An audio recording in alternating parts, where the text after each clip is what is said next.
Est-ce que ça t'est déjà arrivé de te présenter et d'avoir zéro question derrière? Est-ce que parfois tu as l'impression bah, que tu n'attires pas assez l'attention en fait quand tu parles de ce que tu fais? Eh ben alors reste avec moi quelques minutes, on va parler de ça ce matin parce qu'on est mardi et que le mardi on parle positionnement. Avant ça, salut à tous, c'est toujours Christian du programme Shuriken, j'espère que vous pétez la forme aujourd'hui. Et on va parler d'un fléau ce matin. On va parler d'un fléau qui sévit dans le monde des entrepreneurs, qui est le fléau de l'offre creuse qui n'attire personne. Bon, ça va t'intéresser si tu es consultant, si tu es freelance, en fait, si tu es expert indépendant et que tu réseautes à fond, et que tu aimerais générer en fait un effet waouh quand les gens écoutent ce que tu as à leur dire, quand les gens écoutent la façon dont tu te présentes. Juste avant ça, marque-moi dans les commentaires si, comme moi, ça t'est déjà arrivé de faire un flop à une présentation et d'avoir en fait zéro question juste après. Marque-le, on est entre nous, sois pas gêné. Donc moi je le dis, j'en ai déjà fait des flops et c'est pour ça que j'ai beaucoup travaillé là-dessus. Donc si c'est ton cas aussi, marque-le, qu'on rigole un coup et qu'on regarde comment est-ce qu'on peut transformer ça, c'est surtout ça. Hein.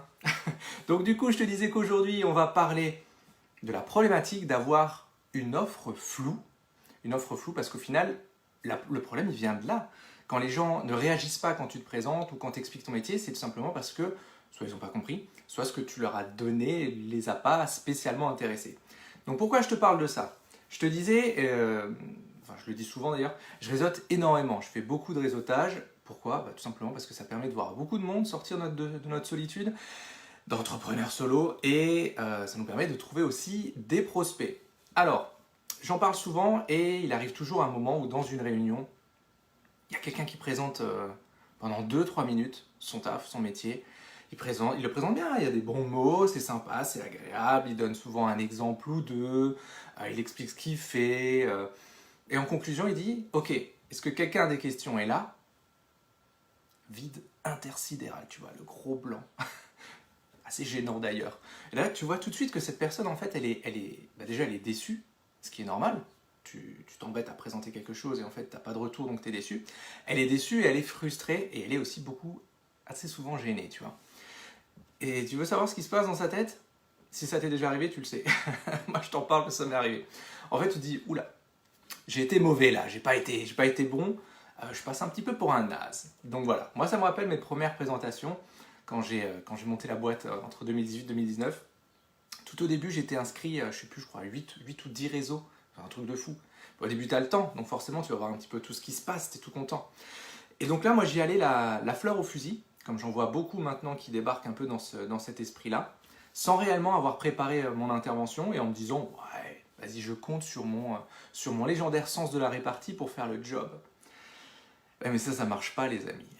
Le sens de la répartie, ça marche pas. Ça marche pour les questions-réponses si vous voulez, mais lorsque vous voulez présenter quelque chose, il faut connaître votre texte. Il faut sortir de quelque chose de lourd, quelque chose de propre, pour qu'en face, ça attire. Donc qu'est-ce qu'il faisait, Christian? Tout simplement, j'y allais, je disais salut à tous, hein, moi c'est Christian, voilà, j'accompagne les patrons de TPE. Ça veut rien dire. À mieux se vendre, ça veut toujours rien dire. Ensemble, on va regarder toutes leurs parties commerciales, ça veut rien dire. Comment ils se vendent, ça veut toujours rien dire. Où est-ce qu'ils trouvent leurs prospects, ça veut rien dire. Et si leurs prix sont ok, ça veut rien dire. Je te promets, hein, c'était à peu de choses près, à quasiment mot pour mot, c'est à peu près la phrase que je disais. Donc tous les éléments que j'ai mis, en fait, ils veulent rien dire. Ça parle pas, ça parle à personne. Et je terminais par quelque chose du genre, voilà, si vous avez besoin d'aide pour mieux vous vendre, je suis la personne qu'il vous faut. Et je goupillais soit une petite blague selon l'ambiance de la salle, soit un petit jeu de mots et c'était terminé. Et là, la question qui tue, est-ce que quelqu'un a une question? Et eh ben non, rien du tout. Voilà. Eh ben non, mon petit gars, tu peux y aller, merci beaucoup, bonne journée. Donc je te parle de ça parce qu'en réalité, c'est fondamental. Tu as 1, 2, parfois 3 minutes pour réellement percuter. Pour qu'en face, ils se disent, wow, ce gars-là ou cette fille, il y a quelque chose derrière. J'ai envie d'en savoir plus. Même si c'est pas foncièrement, peut-être pas, on ne le sait pas encore, un prospect que tu vas avoir devant toi, mais il faut qu'en face ça percute, il faut que ça réagisse, tu vois. Le problème, tu l'as compris, c'est qu'en restant à la surface, comme je l'ai fait dans la phrase que je t'ai montré avant et que j'utilisais il y a 2 ans, tu vas avoir aucune touche. Personne ne va s'intéresser à ce que tu dis. Ou alors tu vas avoir quelques mini-touches, mais des gens qui ne sont pas qualifiés, qui ne se sont pas sentis vraiment concernés par ce que tu dis, pas concernés en profondeur. Si tu effleures à peine les difficultés de ton prospect, tu ne réussiras pas à le faire venir vers toi, tu ne réussiras pas à faire en sorte qu'il te pose d'autres questions, parce que le but, il est là, c'est d'attirer l'attention pour qu'il vienne te voir et derrière ils disent « Au fait, Chris, là, ce que tu as dit, ça me touche. Tu peux m'en dire plus, on peut discuter, on peut échanger. » Et là commence un échange informel où tu vas qualifier ton prospect pour voir si c'est vraiment un prospect ou pas. Donc tant que tu ne feras pas de proposition de valeur claire, et c'est ce que je ne faisais pas au début, tant que tu ne feras pas cette proposition de valeur claire, à tes interlocuteurs, tu vas être condamné en fait, à récolter les miettes de ton marché. C'est aussi simple que ça, puisque tous tes concurrents, eux, ils vont prendre les bonnes missions, et toi, tu vas devoir baisser tes prix pour avoir des contrats, tu vas devoir courir dans tous les sens pour pouvoir toucher peut-être 3-4 prospects nouveaux par mois, ou si tu as de la chance par semaine. Et en fait, tu vas t'épuiser pour avoir pas ou peu de résultats. Et ça, c'est terrible. Je le sais parce que ça a été, je pense que là, je t'ai donné le résumé de ma première année d'activité. Ça a été un enfer sur Terre. Mais peu importe, on l'a quasiment tous vécu, je pense. Donc du coup, en faisant ça, qu'est-ce qui se passe? Tu vas être frustré, frustré d'avoir perdu ton temps, frustré de ne pas avoir assez de prospects. Et le plus important, c'est que derrière, il y a la peur. La peur, tu te dis, mince, ok, ce mois-ci, j'ai 2 offres en cours, comment je vais faire? Et si je me mets à relancer 5 fois le même prospect, le gars, il va voir que je suis aux abois derrière. Donc il va avoir peur, il va se dire, non, je ne vais pas bosser avec lui, c'est quelqu'un qui n'arrive pas à... personne ne lui fait confiance, personne ne bosse avec lui, donc il doit être mauvais, tu vois. Donc je t'en parle d'autant plus que le programme Shoryuken est né aussi de cette situation-là. Il est né autour de cette problématique. Trouver un positionnement atypique et percutant pour attirer les bonnes personnes, avoir une offre en fait qui se vende quasiment toute seule. C'est-à-dire que les gens qui arrivent à toi sont déjà préqualifiés par tout ce qu'ils savent avant, par tout ce que tu as dit avant, et ceux que tu as en face de toi, tu n'as plus qu'à choisir. Lui, il a un profil qui correspond à quelqu'un que je veux avec moi dans le programme, je le garde. Lui, non, je lui dis que je ne suis pas la bonne personne. C'est un peu comme quand on se lourdait au lycée, tu vois. Le problème, c'est pas toi, c'est moi. C'est un peu la même chose. Donc voilà, tout le reste, tout ce qu'il y a autour, pour revenir à notre sujet du jour, vendre ses services à un bon prix, trouver des prospects qualifiés, avoir une offre qui se vend toute seule, créer son équilibre pro-perso, tout ça, en fait, ça fait que découler de ton positionnement efficace.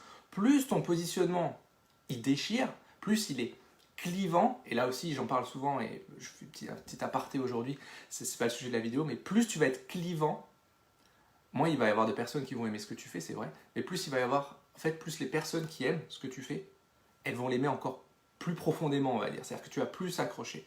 Parce que les gens ne s'identifient pas, je le rappelle, à une entreprise, par exemple, sauf si tu es une boîte comme Apple, elles s'identifient à une personne, à une personnalité, et ça c'est très important. Donc soit clivant, soit toi-même, ça je le montrerai dans une autre vidéo tout simplement. Donc je te donne aussi le cercle qui marche bien, c'est si tu veux susciter l'intérêt, il faut que tu aies une bonne offre, on est d'accord.